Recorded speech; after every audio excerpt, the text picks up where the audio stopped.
ভাই আজ যারা নবীর মহব্বত অন্তরে নেই, নবীর ভালোবাসা নেই, নবীর সুন্নত নেই, তারা আমার নবীকে চিনতে পারবে বলে মনে হয়? মোটেও না, মোটেও না। আরে নবীর ভালোবাসা, নবীর মহব্বত, আল্লাহু আকবার। একজন নবীর ইন্তেকালের পরে একটা মহিলা এসেছে, নবীজির ইন্তেকালের পরে একজন বুড়ি মহিলা এসেছে। আম্মা জান আয়েশা সিদ্দিকার হুজরার মধ্যেই তো নবী পাকের কবর হয়েছে। তো যে সাইডটা কবর আছে সেই সাইডটা গাঁট করে পর্দা লাগানো হয়েছে। এই সাইডে কবর, এই সাইডে আম্মা জান আয়েশা সিদ্দিকা থাকেন, মানে পর্দা খুললেই নবী পাকের কবর। বুড়ি মহিলাটা বলে, ও আম্মা জান হযরতে আয়েশা, না না, একবার আমার নবীর কবরটা দেখিয়ে দিন, আমি একবার আমার রাসূলের কবরখানা দেখতে চাই। না না, এত কান্না কাঁদেন আম্মা জান আয়েশা, তিনি বড় লাচার হয়ে গিয়ে পর্দা সরিয়ে দিয়েছেন। আমার নবী পাকের কবরটা ওই বুড়ি মহিলা দেখতে পেয়ে যায়। দেখে আমার নবীর কবরখানা দেখে বুড়িটা এমন করে কান্না শুরু করে দিল, কেঁদে কেঁদে কেঁদে কেঁদে ওখানে জ্ঞান হারিয়ে বুড়িটা চিরনিদ্রায় চলে গেল। জীবনের শেষ একেবারেই নবীর মহব্বতে জীবনটাই বেরিয়ে গেল। শুধু নবী পাকের কবর দেখেছেন, কবর থাকতে পারেনি মহব্বতে, চিৎকার দিয়ে বুড়িটা ওখানেই পড়ে মারা গেল। এই তো ছিল মহব্বত, এই তো ছিল ভালোবাসা। ওয়াইস কারনির কথা শোনেননি? হযরতে ওয়াইস নবী পাকের জামা নিয়ে নবী পাক বলে গিয়েছিলেন হযরতে ওমর আর হযরতে আলীর সঙ্গে ওয়াইসের দেখা হবে, আবু বকরের সঙ্গে দেখা হবে না। জি, তো নবী একটা জামা দিয়ে গিয়েছিলেন। এই আমার এক ভক্ত আছে, আমাকে চোখে কোনোদিন দেখিনি, আর আমি নবীও তাকে দেখিনি, তবে সে আমার খুব ভালোবাসে, আমার এই জামাটা ওই ওয়াইসকে দিয়ে দিও, আর আমার উম্মতের জন্য একটু দোয়া করতে বলো। তার হাতের তালুতে একটা শ্বেতি দাগ থাকবে, শ্বেতি দাগ থাকবে, তার নাম হবে ওয়াইস, পাগলের বেশে থাকে। সংক্ষেপ কালাম হলো, হযরতে আবু বকরের সঙ্গে দেখা হলো না। হযরতে ওমর তখন খলিফা, হযরতে ওমর হযরতে আলীকে নিয়ে চলে গেলেন কর্ণ এলাকায়। নবী বলে গিয়েছিলেন কর্ণ এলাকায় এমনি করে ওই ওয়াইসের বাড়ি থাকবে। খোঁজে খোঁজে ওয়াইসের কাছে চলে গেলেন। ও ভাইরা, ওয়াইসের সঙ্গে দেখা হবার পরে কুশল বিনিময় করে বলেন, ভাই ওয়াইস রে, আপনার সঙ্গে দেখা করতে এসেছি। কারা আপনারা? বলছে, আমি হলাম খলিফা ওমর, আর আমার পাশে রয়েছেন নবী পাকের জামাই হযরতে আলী। হযরতে ওয়াইস উঠে দাঁড়িয়েছেন, উঠে দাঁড়িয়েছেন। কি খবর? হচ্ছে আল্লাহর নবী আপনার কাছে আমাদের পাঠিয়েছেন। বলতেস, ভাই তাহলে মনে হচ্ছে আমি সেই লোক না, আপনাদের ভুল হয়েছে। বলছে, না, আপনার নাম কি বলেন? তো বলছে, আমার নাম আব্দুল্লাহ। বলছে, আব্দুল্লাহ তো দুনিয়ার সবাই, আব্দুল্লাহ মানে আল্লাহর বান্দা, তো সবাই তো আল্লাহর বান্দা। আপনার মা বাপ কোন নাম রেখেছিলেন সেইটা বলেন। বলছে, ভাই নামের সঙ্গে কি দরকার, কি ব্যাপার বলুন না। আরে আমরা তো এখন নাম ফাটানোর চেষ্টা করি। হ্যান্ডবিলে যদি একটু কম দেয়, হজ করেছে, যদি আলহাজ না দেয় তো ফুলে 3 কুইন্টাল ওজন হয়ে যায়। জি, এ দাও, তাই দাও, ওই দাও বলে। আরে তো বলছে, ভাই নামের সঙ্গে কি দরকার, কি ব্যাপার বলুন। বলছে, শুনুন, আল্লাহর নবী ইন্তেকাল করেছেন, প্রথম খবর। নবী আপনাকে সালাম দিয়েছেন। ওয়াইস সালামের জবাব দিয়েছেন। সালামের জবাব দিয়ে নবীর ইন্তেকালের খবর শুনে এত কান্না কাঁদছেন ওয়াইস, কেঁদে জারে জার হয়ে যাচ্ছেন। ওয়াইস, আল্লাহর নবী এই জামাটা দিয়েছেন আপনাকে, এই নিন, আত্মার উম্মতের জন্য একটু দোয়া করতে বলেছেন। এখন বলতে আপনারা একটুখানি দাঁড়ান তো, জামাটা নিয়ে পাহাড়ের একটা সাইডে চলে গেছে, বলে আমি এক্ষুনি আসছি। জামাটা রেখে ওয়াইস সাজদায় পড়ে গিয়ে কাঁদে, আল্লাহ তোমার নবীর জামাটা আমি গায়ে দেব না ততক্ষণ যতক্ষণ না পর্যন্ত আমার নবীর তামাম উম্মাত গুলোকে ক্ষমা না করে দেবেন। এমনি করে উম্মাতের জন্য ক্ষমা চান। এক সময় আওয়াজ হলো, ওয়াইস নবীর জামাটা পরে নাও, নবীর উম্মাতের 4 ভাগের 1 ভাগ উম্মাতকে আমি maaf করে দিয়েছি। জোরে বলুন না সুবহানাল্লাহ। ওয়াইস বলছে হবে না আল্লাহ, নবীর সব উম্মতকে maaf করে দিতে হবে। অনেক পরে আওয়াজ এলো, 4 ভাগের মধ্যে 2 ভাগ উম্মতকে maaf করে দিলাম। হবে না হবে না হবে না হবে না, এই রকম করে দেরি হয়ে গেল। হযরত ওমর বলছে, আলী ওয়াইস কেন এত দেরি করে, চলো না দেখে আসি। গিয়ে দেখে সাজদা বনত হয়ে রয়েছে। হযরত ওমর বলেন, ও ওয়াইস আমাদের দাঁড় করিয়ে রেখে আপনি এখন ইবাদত করছেন, আমাদের ছেড়ে দিন। ওয়াইস মাথা তুলে বলছে, কি সর্বনাশ করে ফেলেছেন আপনারা, নবীর জামাটা আপনারা কেন এনেছেন?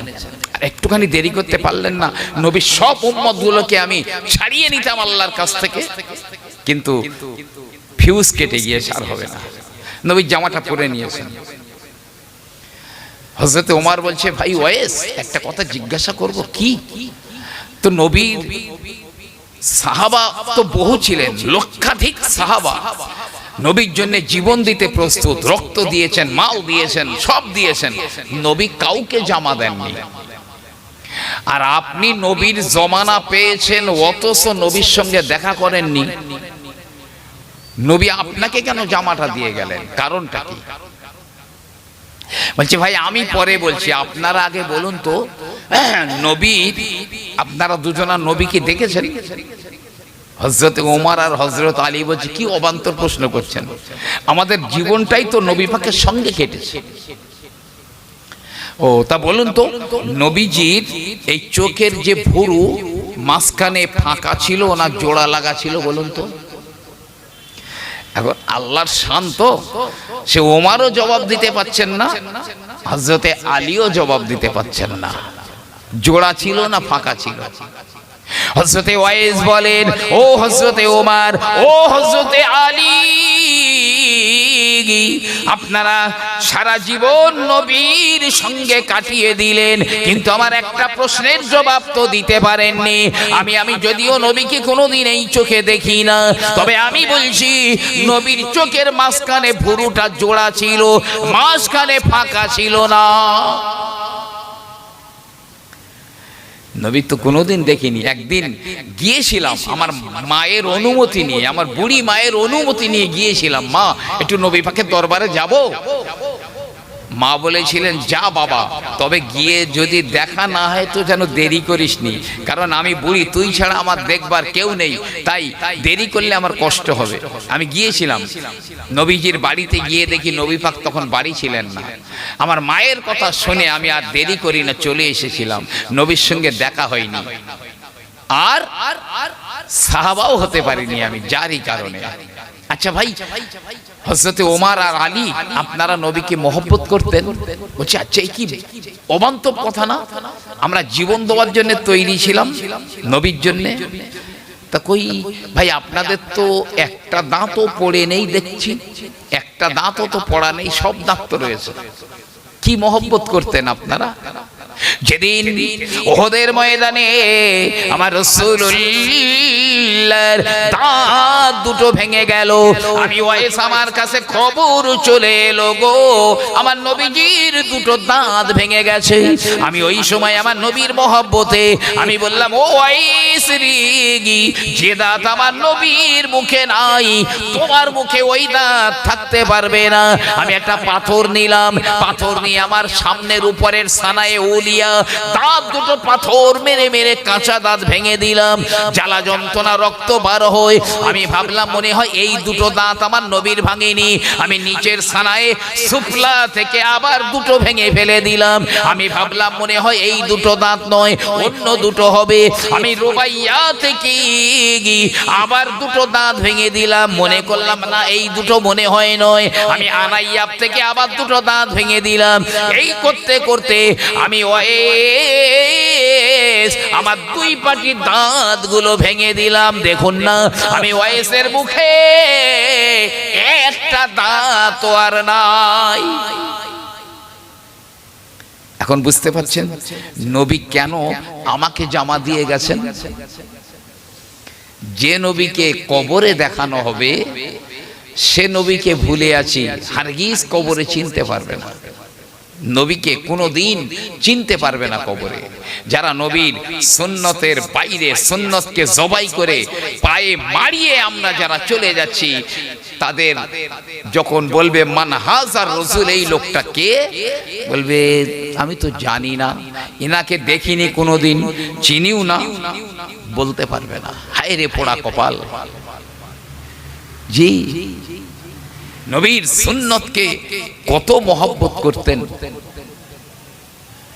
নবীর সুন্নতকে তারা খোঁজ করে করে বেছে বেছে নবীর সুন্নত পালন করতেন। নবীর মহব্বত কাকে বলে? ভাই, মদিনায় একটা মুনাফিক ছিল জানেন। আমি বলছি তার আগে খুব মহব্বতে একবার একটু উচ্চ আওয়াজে দরুদ আল্লাহুম্মা সাল্লি আলা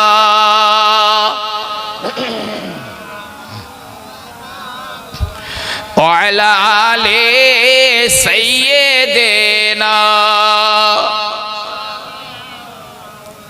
रसूलुल्लाह की मोहब्बत दिल में लेके आया हो,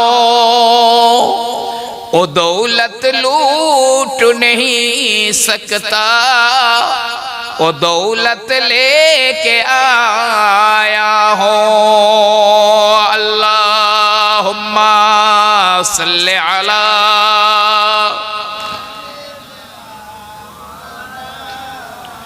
ওয়ালা আলি সাইয়্যিদিনা। মদিনায় একটা মুনাফিক ছিল, মুনাফিকদের সরদার আব্দুল্লাহ ইবনে উবাই, জি ইবনে সুলুল, এই ছিল বড় মুনাফিক। এখন এই আব্দুল্লাহ ইবনে উবাইয়ের একটা ছেলে ছিল, তার নামও আব্দুল্লাহ, মানে ছেলের নামও আব্দুল্লাহ, বাপের নামও আব্দুল্লাহ। তো এই মুনাফিক আব্দুল্লাহ ইবনে উবাইয়ের ছেলে ছিল নবীর একজন খুব নিকটতম সাহাবা, একদম নিকটের সাহাবা। বাপ মুনাফিক, ছেলে পাক্কা ঈমানদার। এখন এই আব্দুল্লাহ ইবনে উবাইয়ের ছেলে একদিন নবী পাকের কাছে এসে বলছে, ইয়া রাসূলুল্লাহ, আপনি নাকি বলেছেন যে যে আমার বাপের মাথাটা কেটে এনে দিতে পারবে আপনার কাছে, সে নাকি আল্লাহ আল্লাহর নবীকে মহব্বত করেছে, এটা বলেছেন? এখন যেহেতু ছেলে বলছে তার বাপের ব্যাপারে, নবী চুপ করে রয়েছে। হযরতে আব্দুল্লাহ বললেন, আল্লাহর নবী, তাই যদি হয় আমার বাপের মাথাটা কেটে এনে আপনার কাছে হাজির করলে যদি রাসূলের মহব্বত করা হয়, আমার আল্লাহ পাকের মহব্বত করা হয়, তাহলে এই দায়িত্বটা অন্য কাউকে যেন দেবেন না, আমাকে আপনি দায়িত্বটা দিন। আমি আমার নিজের বাপের গলাটা কেটে আপনার কাছে হাজির করে দেব। আমি শুধু চাই আমার নবীর ভালোবাসা আর আমার আল্লাহর ভালোবাসা। জি, আমি এটা চাই। কি মহব্বত না থাকলে নবীর উপরে? ছেলে বলছে বাপকে আমি খুন করে এনে দিচ্ছি আপনার ভালোবাসা পাওয়ার জন্য। আল্লাহ, খানায় কাবা, খানায় কাবা তো পাথরের তৈরি, পাথরের তৈরি। তো খানায় কাবা আমিনার ঘরের দিকে ফিরে সাজদায় পড়ে গিয়েছিল জানেন। সাজদাবনত হয়ে গিয়েছিল। আমি কিতাবের নাম বলছি আল্লামা জালালউদ্দিন সুয়ুতি রহমাতুল্লাহ আলাইহির লেখা খাসাইসুল কুবরা। আব্দুল মুত্তালিব বর্ণনা করেন, ওই রাতে আমি কাবার পাশে ছিলাম, আমি দেখি খানায় কাবাটা আমিনার ঘরের দিকে ফিরে, মাকামে ইব্রাহিমের দিকে ফিরে কাবা সাজদা বনত হয়ে গেল, সাজদায় পড়ে গেল।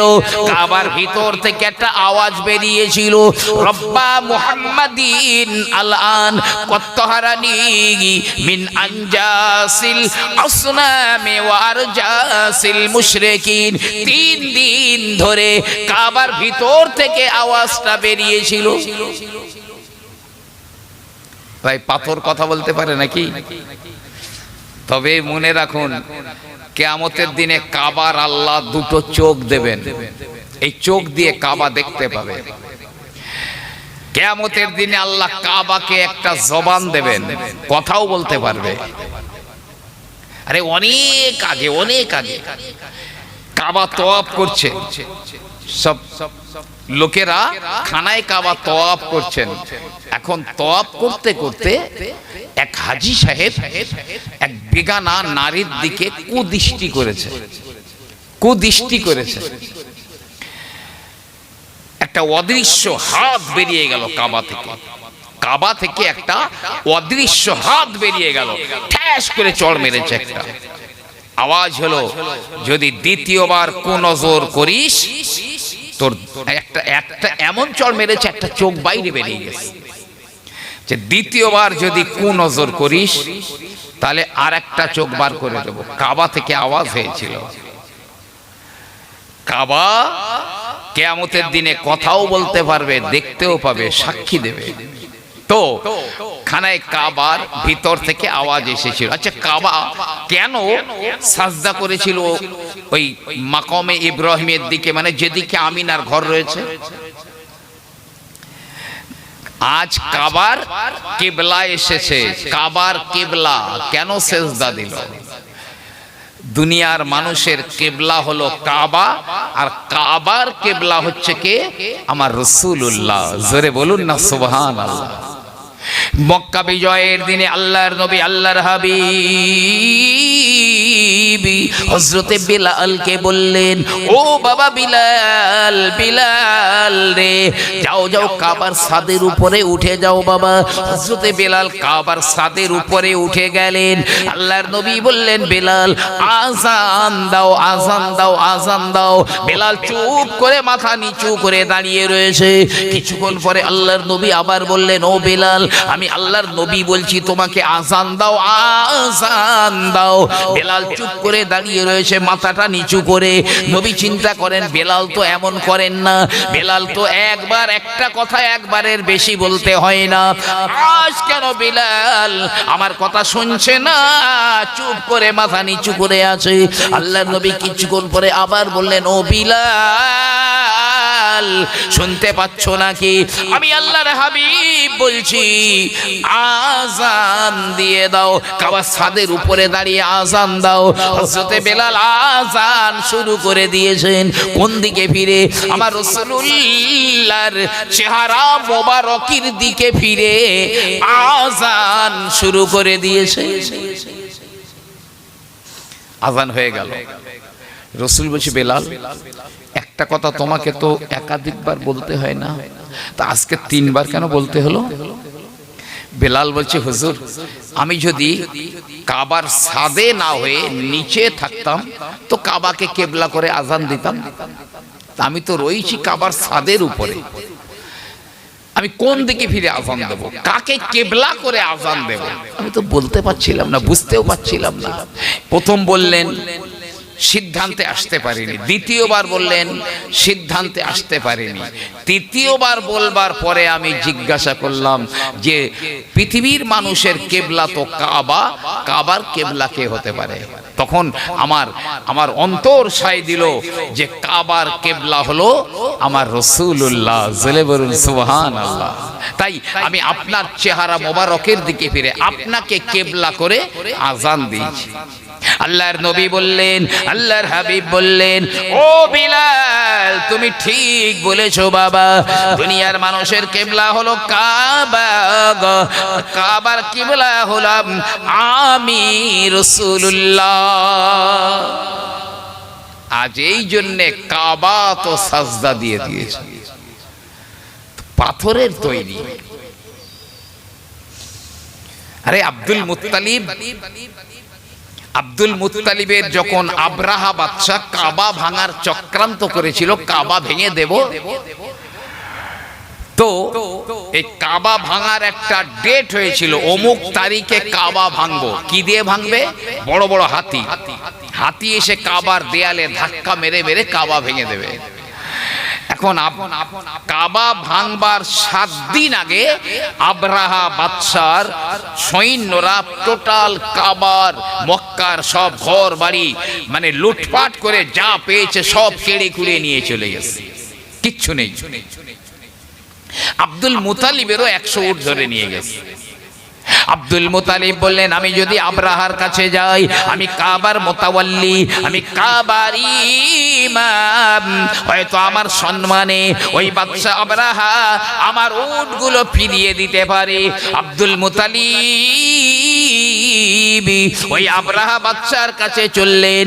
আব্রাহা সিংহাসনে বসে আছে, ওই দূরে থেকে আব্দুল মুতালিব আসে। আব্রাহা বাদশা আব্দুল মুতালিবকে দেখতে পেয়ে সিংহাসন থেকে উঠে দাঁড়িয়ে নিচে নেমে গিয়ে ইস্তেকবাল করে নিজের জায়গায় বসিয়ে দিয়েছে। ও কাবার ইমাম, আপনি কেন আমার কাছে এসেছিলেন? কি আপনার উদ্দেশ্য বলুন? আব্দুল মুতালিব বলেছিলেন, ও বাদশা আব্রাহা, আপনার লোকজনেরা আমার 100 উট ধরে এনেছে, আমার উটগুলো ছাড়াবার জন্য আমি এসেছি। আব্রাহা বলছে, আপনি তো একদম স্বার্থপরের মতো কথা বললেন, স্বার্থপরের মতো কথা বললেন। আমি ভাবছিলাম হয়তো আপনি আমাকে সুপারিশ করবেন আমি যাতে কাবা না ভেঙে দেই, কাবা না ভেঙে দেই।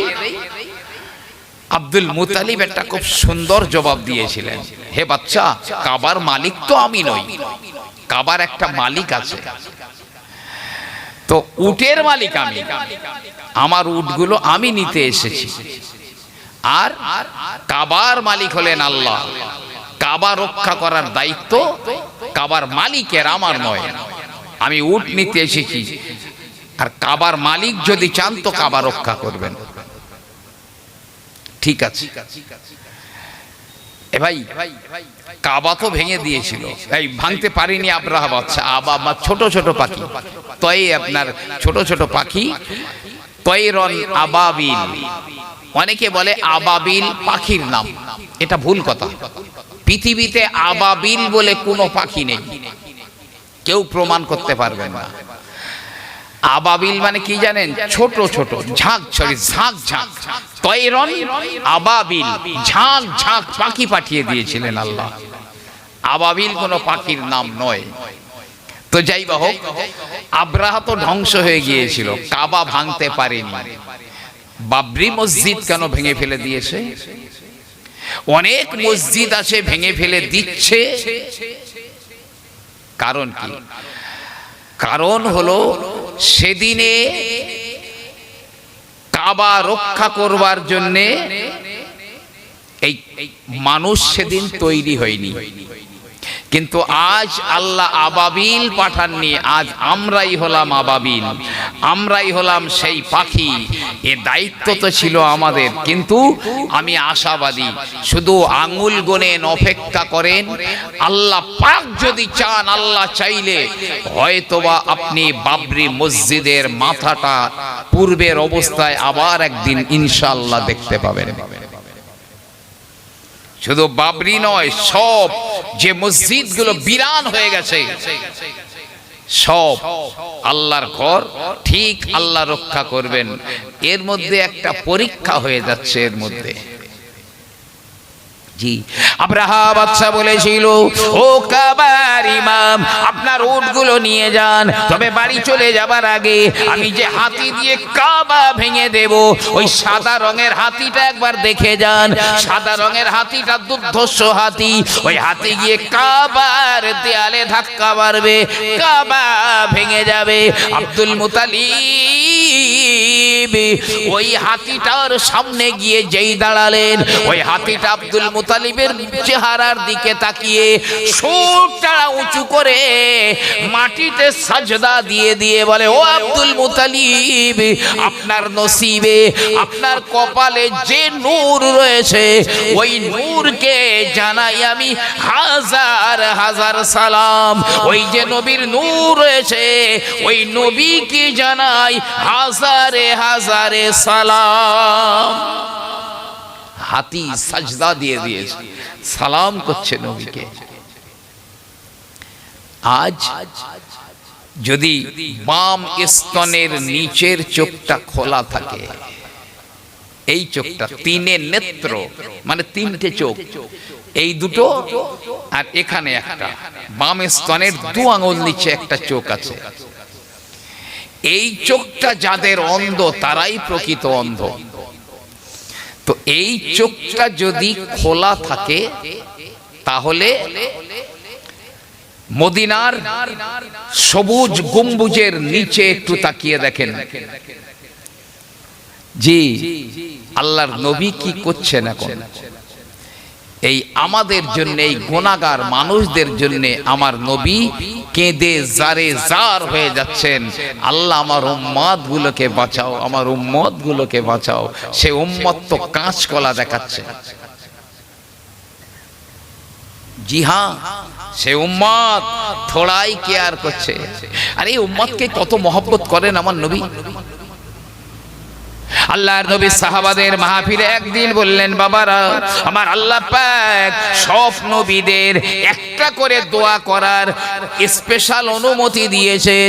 ওই দোয়াটা করবার সঙ্গে সঙ্গে আমার আল্লাহ ওই নবীর দোয়াটা কবুল করে নেবেন।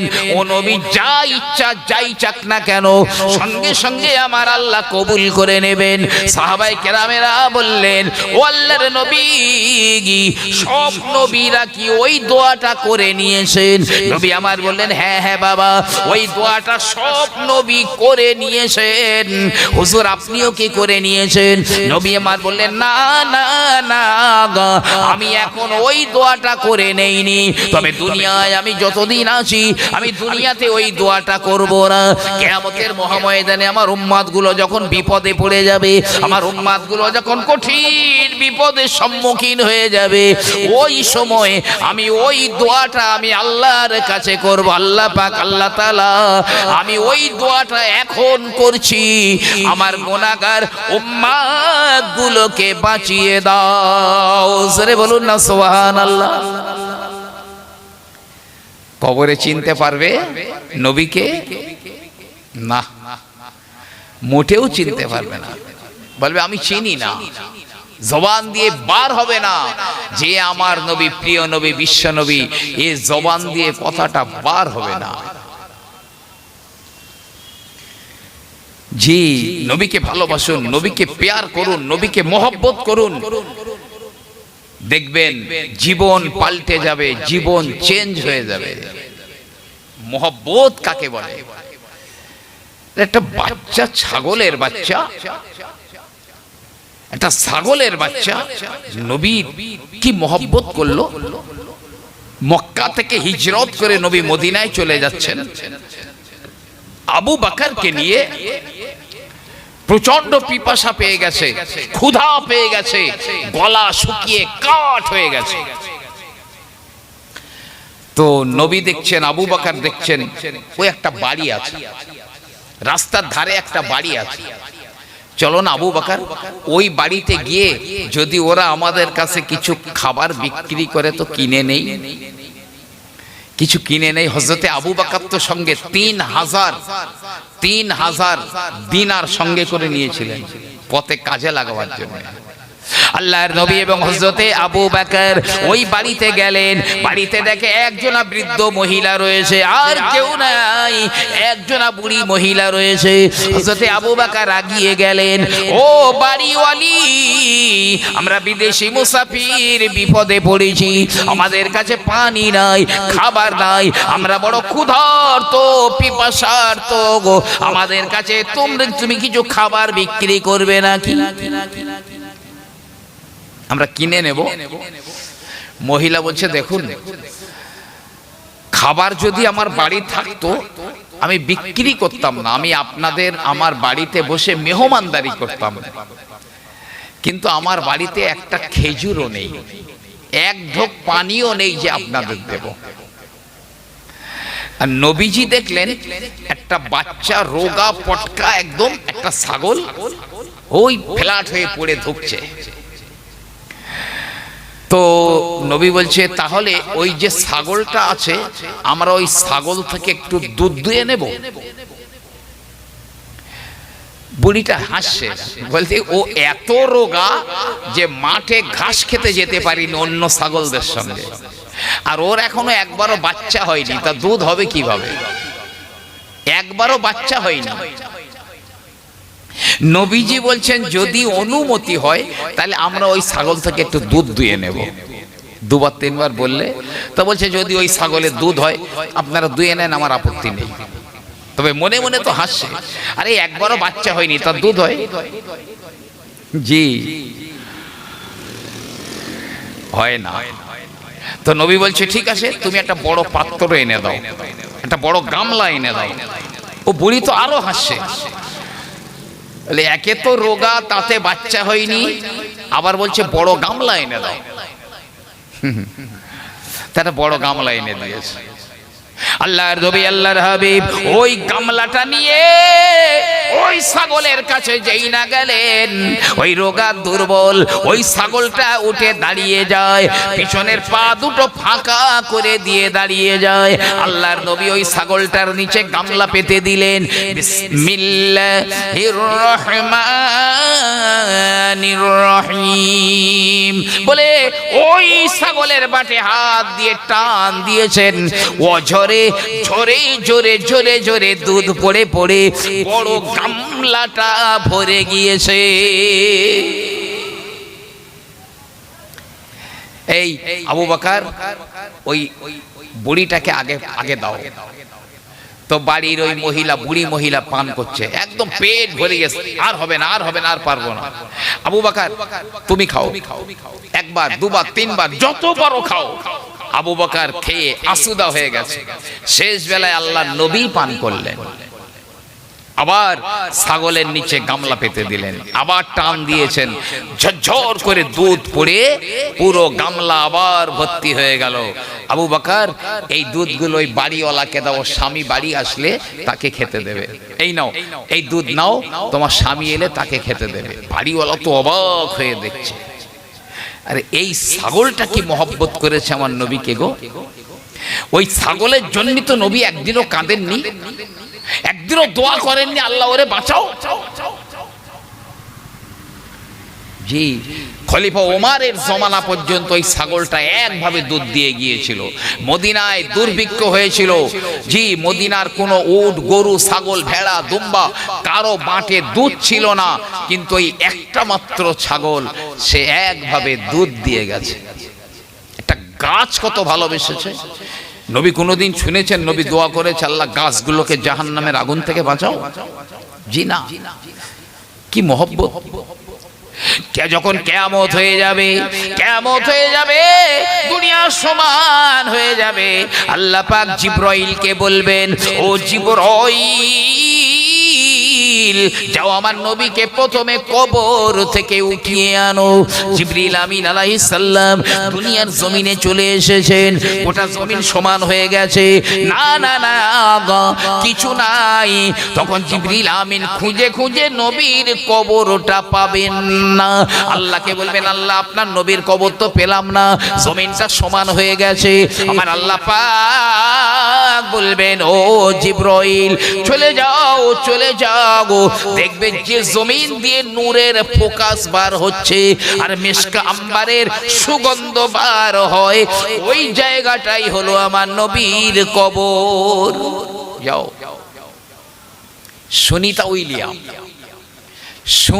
উইলিয়াম চাঁদে গিয়েছিলেন, মহাকাশে একটা স্টপেজ দিয়েছেন, দেখছে পৃথিবীটাকে কেমন দেখা যায়, দেখছে পৃথিবীতে কিচ্ছু দেখা যায় না, দুই প্রান্তে দুটো আলোর ফোকাস বার হচ্ছে, টর্চ লাইটের মতো দুটো ফোকাস বার হচ্ছে, উপরের দিকে যাচ্ছে। ভাবছে হয়তোবা আমাদের একটা হবে নাসার আলো, আর একটা হয়তো নিউ ইয়র্ক শহরের আলো।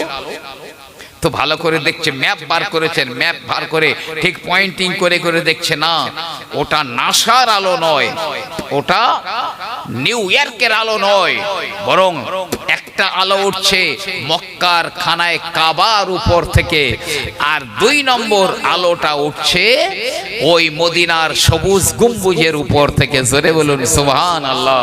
সুনিতা উইলিয়াম ফিরে এসে মুসলমান হয়ে গিয়েছিলেন, তবে এই খবর আমার আপনার কাছে পৌঁছায়নি। আর বর্তমান আমি আজ পর্যন্ত দেখেছি, আজকের পর্যন্ত দেখেছি, নাসা বিজ্ঞানীরা শুধু নয়, যে আমেরিকার একটা বড় গবেষণা কেন্দ্র পিউ রিসার্চ সেন্টার, তারা বারবার বলছে বর্তমান টোটাল পৃথিবীতে ক্রমবর্ধন মানে ক্রমে ক্রমে বেড়ে যাচ্ছে যে ধর্ম, সে ধর্মটার নাম হচ্ছে ইসলাম। আপনি পাশ্চাত্যে খবর নিন, সাহিত্যিক, কবি, বিজ্ঞানী, খেলোয়াড়, নর্তকী, গায়ক, গায়িকা, জি নায়ক নায়িকারা কিভাবে প্রতিদিন ইসলাম গ্রহণ করছে আপনি কল্পনা করতে পারবেন না। তবে তার 16 আনা খবর আমি আপনি পাই না। এমন একটা দিন আসছে যেদিন খুব শিগগিরই 70% টোটাল পৃথিবীতে মুসলিম 70% হয়ে যাচ্ছে। এটা নাসা বিজ্ঞানীরা বলছে, নাসা বিজ্ঞানীরা বলছে। তো আল্লাহ বলছে জিবরাইল যাও, নূরের ফোকাস বার হচ্ছে আর মিশকাম্বরের সুগন্ধ বার হচ্ছে, ওটাই আমার নবীর কবর। জিবরাইল একা আসেননি, মিকাইল, ইসরাফিল, আজরাইলকে সঙ্গে নিয়ে এসে দেখছে ওই তো সেই জমিনটা যেখান দিয়ে নূরের ফোকাস বার হচ্ছে, যেখান দিয়ে মিশকাম্বরের সুগন্ধি বার হয়, ওই জায়গাটার চারিদিকে ফেরেশতারা দাঁড়িয়ে গেছে। জিবরাইল বলে ভাই মিকাইল তুমি ডাকো নবীকে। মিকাইল বলে ভাই ইসরাফিল তুমি ডাকো নবীকে। ইসরাফিল বলে না ও আজরাইল তুমি ডাকো নবীকে। সবাই বলে না না না আমরা কেউ ডাকবো না। ও জিবরাইল তুমি তো নবীর বন্ধু, নবীর কাছে তুমি ওহী নিয়ে যেতে, তুমি আল্লাহর নবীকে ডাকো। জিবরিল আমিন আলাইহিস সালাম আদবের সঙ্গে দাঁড়িয়ে গিয়ে ডাকবেন ইয়া রাসূলুল্লাহ, ইয়া হাবিবাল্লাহ, ইয়া সাইয়্যিদাল মুরসালিন, ইয়া রাহমাতাল লিল আলামিন, এমন করে করে ডাকবেন উঠুন উঠুন উঠুন, কিয়ামত হয়ে গেছে, আল্লাহ পাক আপনাকে ডেকেছেন, কবর থেকে উঠে যান। কিন্তু নবীর কবরে কোনো আওয়াজ নাই, নবীর কবর থেকে কোনো আওয়াজ নাই। জিবরিল আমিন বলেন ও আল্লাহ এত নাম ধরে ধরে আপনার নবীকে ডাকলাম, আপনার নবী কোনো জবাব দিলেন না। আল্লাহ বলবেন ও জিবরাইল কোন নামে ডেকেছো আমার নবীকে, কি নাম ধরে ডাকলে?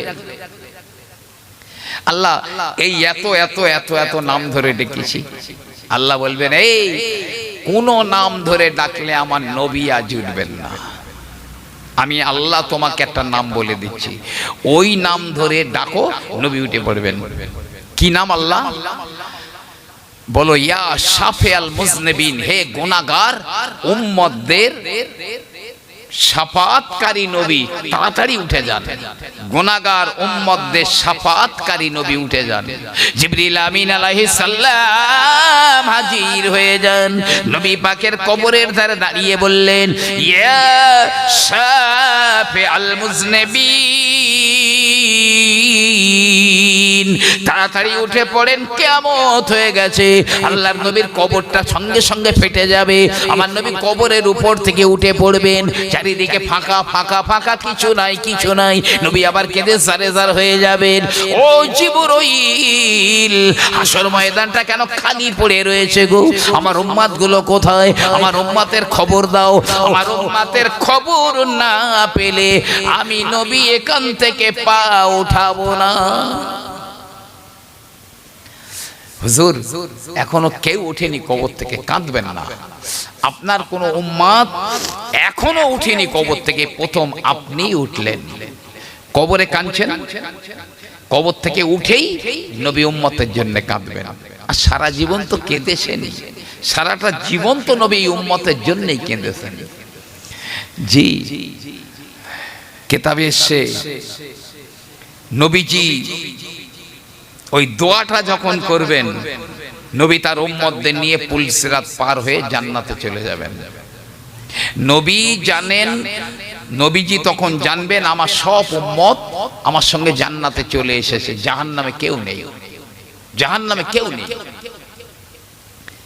অনেক কাল হয়ে যাবে, নবীজি উম্মতদের নিয়ে জান্নাতে চলে গেছে, কিন্তু একদল উম্মত পুল সিরাত পার হতে গিয়ে কেটে জাহান্নামে যে পড়ে রয়েছে এ খবর নবী পাক জানেন না। কিতাবে এসেছে নবী আমার জান্নাতের ভিতরে থাকবেন। तमाम নবী রাসূলদের মাহফিলে আল্লাহর নবী, আল্লাহর হাবিব সিংহাসনে বসে থাকবেন।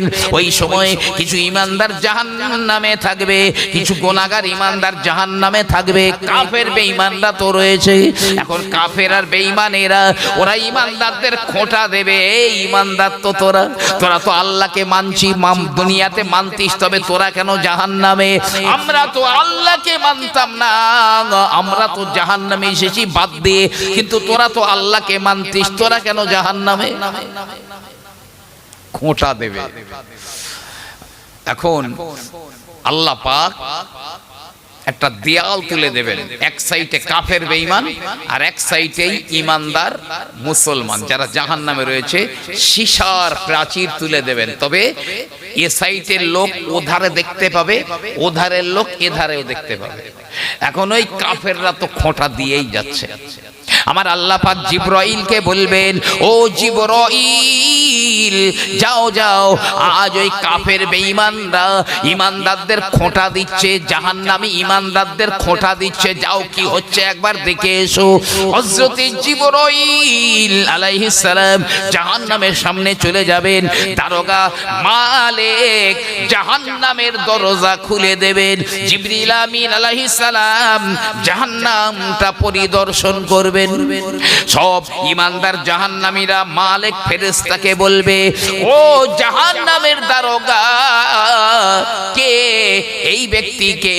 তখন মালিক বলবে, হলো ওই ফেরেশতা যে ফেরেশতা তোমাদের নবীর কাছে ওহী নিয়ে যেতেন, সেই ফেরেশতা, মানে জিবরাইল ফেরেশতা। তখন সব ঈমানদার জাহান্নামীদের আমার নবীজির কথা মনে পড়ে যাবে, আমার নবীজির কথা তাদের মনে পড়ে যাবে। তারা বলবে, ও জিবরাইল,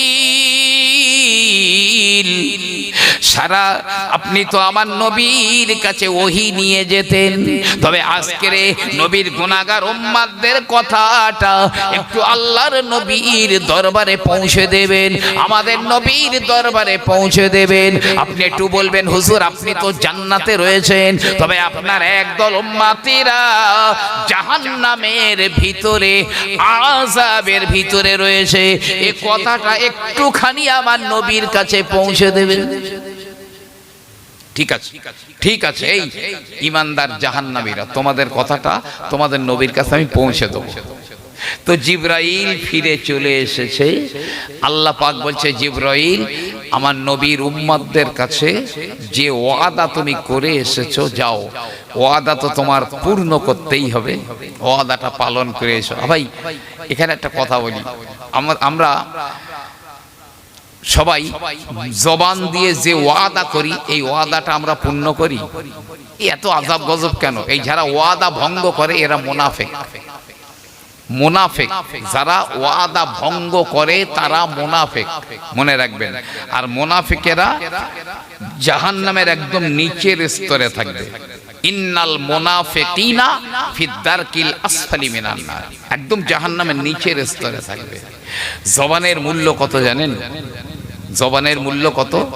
আরে সম্রাট বাবরের ছেলে হুমায়ুন, সম্রাট বাবরের ছেলে হুমায়ুন যুদ্ধের ময়দান থেকে নদীতে লাফ মেরেছেন। ভালো সাঁতার জানেন না তো নদীতে লাফ মেরে ডুবে মরে যাচ্ছিলেন। তো একজন পানিওয়ালা ভিস্তিওয়ালা নদীতে লাফ মেরে তাকে ধরে টেনে ডাঙায় তুলেছিলেন, প্রাণে বেঁচে গেলেন হুমায়ুন। বলেছিলেন, ভাই তুমি যে আজ আমার উপকার করলে, আমি যদি কোনোদিন ওই সিংহাসনে বসতে পারি তাহলে তুমি আমার কাছে যা চাইবে আমি তোমাকে দিয়ে দেবো। জবান দিয়েছেন, যা চাইবে দিয়ে দেব। তো যখন হুমায়ুন সিংহাসনে বসেন, বাদশাহ হয়ে গেলেন, রাজা হয়ে গেলেন, একদিন ওই ভিস্তিওয়ালা কালো নোংরা জামা কাপড় পরে আর একটা মশক, পানির মশক কাঁধে করে নিয়ে মেন গেটে এসে হাজির। যারা প্রহরীতে রয়েছে বলছে, এই আমি একটু বাদশার কাছে যাব। এরা বলছে, কে তুই? পাগল মনে হয় না গুপ্তচর? কোনো মতে ঢুকতে দিচ্ছে না। বলে, এই তুই বাদশার কাছে কি করবি? মনে হয় কোনো গুপ্তচর হবে না, পাগল হবে। বাদশার কাছে খবর গেছে এরকম একটা লোক আপনার কাছে আসতে চাইছে, আমরা আটকে দিয়েছি তাকে, গুপ্তচর হবে। বাদশা বলছে, এই তাড়াতাড়ি যা, সসম্মানে তাকে সম্মানের সঙ্গে আমার কাছে নিয়ে আয়। লোকজন তাকে খুব সসম্মানে বাদশাহ হুমায়ুনের সামনে দাঁড় করিয়ে দিয়েছে। বাদশাহ সিংহাসন থেকে তাড়াতাড়ি নেমে এসে ওই ভিস্তিওয়ালাটাকে জড়িয়ে ধরেছে পাজা করে। ভাই বলো, আমি সেদিন ওয়াদা করেছিলাম তুমি যা চাইবে আমি আজ তোমাকে দিয়ে দেবো, কি চাও বলো। এখন এই ভিস্তিওয়ালা বলছে, আমি ওই সিংহাসন চাই, রাজ মুকুট চাই, মানে আমি বাদশা হতে চাই তোমার বদলে। তুমি নেমে যাও, বাদশা আমি হব। হুমায়ুন নিজের মাথা থেকে রাজ মুকুট খুলে ওই ভিস্তিওয়ালার মাথায় পরিয়ে দিয়ে সিংহাসনে বসিয়ে বলছে, আমি আজ থেকে বলছি বাদশা আমি নই, রাজা আমি নই, ইনি হলেন আজ থেকে তোমাদের সম্রাট। আল্লাহ, সবাই অবাক, একই সবাই বলছে, হুজুর কাজটা ঠিক হয়নি আপনার করা, একই করলেন।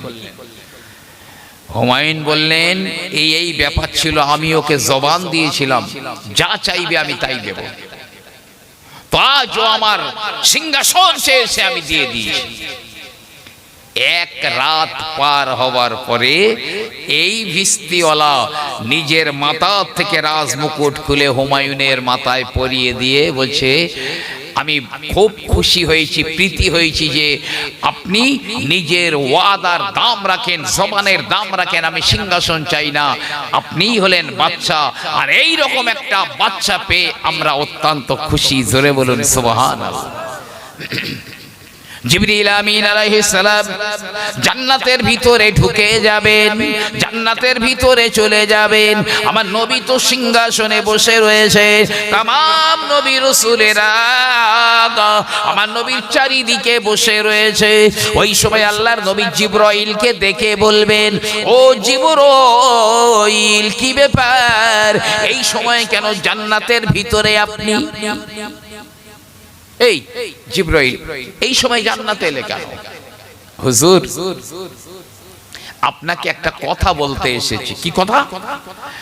আপনার একদল উম্মত এখনো রয়েছে জাহান্নামের ভিতরে, তারা আপনাকে এই কথাটা বলে দিয়েছে।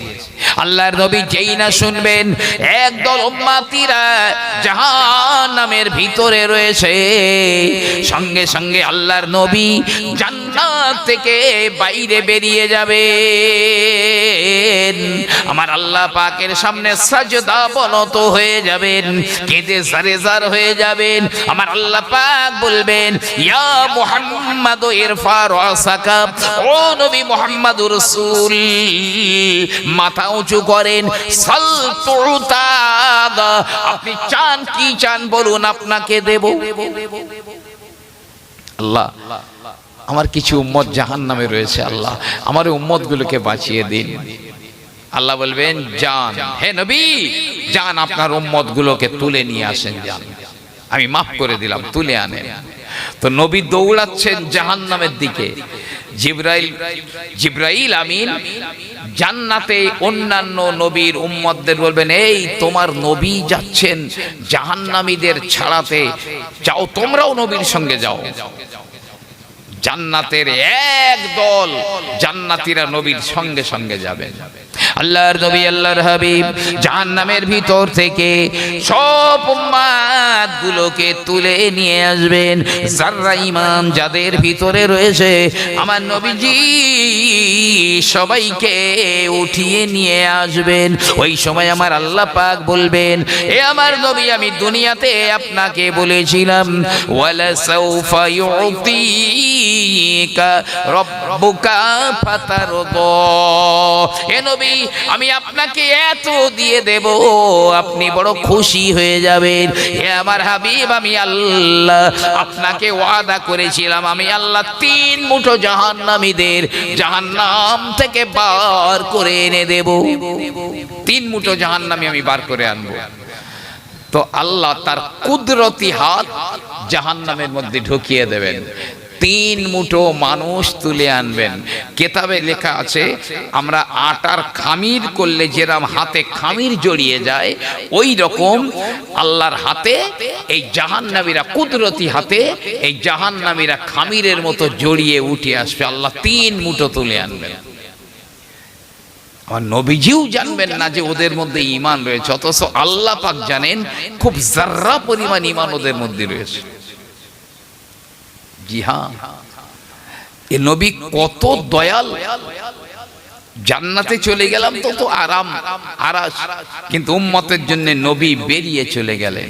আমার আল্লাহ রব্বুল আলামিন বলবেন, এ ফেরেশতারা গো, এদেরকে নাহারে হায়াত থেকে গোসল করিয়ে নিয়ে আয়, কারণ ওদের দেহটা কয়লা হয়ে গেছে, কালো কয়লার মতো হয়ে গেছে। কিন্তু নাহারে হায়াতে গোসল করানোর পরে চেহারাগুলো জ্বলজ্বল করবে, তবে ওদের কপালে একটা লেখা থাকবে, উতাকাউর রহমান, মানে আল্লাহর আজাদ করা, জাহান্নাম থেকে তুলে আনা, দয়া করে তুলে এনেছেন আল্লাহ, এই কপালে লেখা থাকবে। ওরা যখন জান্নাতে ঢুকে যাবে, অন্য জান্নাতীরা ঠাট্টা করবে, এই তোরা তো জাহান্নামে ছিলি, আল্লাহ তোদের দয়া করে তুলে এনেছেন, তোদের ওই কপালে লেখা আছে। জি নবীজি বলবেন, আল্লাহ ওদের লেখাগুলো তুলে দেন। এরাও বলবে, আল্লাহ আমাদের যখন দয়া করেছেন তো কপাল থেকে এই লেখাটা তুলে দেন। জি আমার আল্লাহ রব্বুল আলামিন বলবেন, ঠিক আছে যাও, আমার নবীর খাতিরে তোমাদের কপালের ওই লেখাগুলো আমি আল্লাহ তুলে দিলাম, সব জান্নাতি হয়ে গেল। জোরে বলুন সুবহানাল্লাহ। কোন নবী নেই উম্মতের জন্য কিয়ামতের ময়দানে কাঁদবেন, একমাত্র আমার আপনার নবী। তাহলে কেন আমরা সেই নবীর থেকে দূরে থাকব? আরে একটা গাছ আমার নবীকে কি মহব্বত করেছে, ওই গাছের জন্য তো নবী দোয়া চাননি। আল্লাহর নবী আল্লাহর হাবিব ইস্তিনজা করার জন্য, তিনি বাইতুল খোলা করার জন্য ফাঁকা ময়দানে চলে গেলেন। নবী আমার দূর দূরান্তে গাছ রয়েছে, ওই গাছগুলোকে হাত ইশারা করে বলেন, ও গাছের আগ, কেন বৃথা দাঁড়িয়ে রয়েছিস? আমি আল্লাহর নবী বলছি, আমার খিদমতের জন্য তোরা চলে আয়। দূরের গাছপালাগুলো ওদের শিকড়গুলো তুলে নিয়ে দৌড়ে দৌড়ে আল্লাহর নবীকে ঘিরে ফেলে দিয়েছেন। একটু জোরে বলুন না সুবহানাল্লাহ। নবীজির কাজ মিটে যাওয়ার পরে নবী আমার বললেন, ও গাছেরা যা যা তোরা যেখানে ছিলি আবার ওইখানে চলে যা। গাছগুলো নিজে নিজে জায়গায় গিয়ে শিকড় গেড়ে আবার বসে যায়। এই গাছ ভালোবাসে নবীকে, কিন্তু উম্মত চিনল না আমার নবীকে। এটাই বড় দুঃখের, এটাই বড় আফসোসের। কবরে কি জবাবটা দেবেন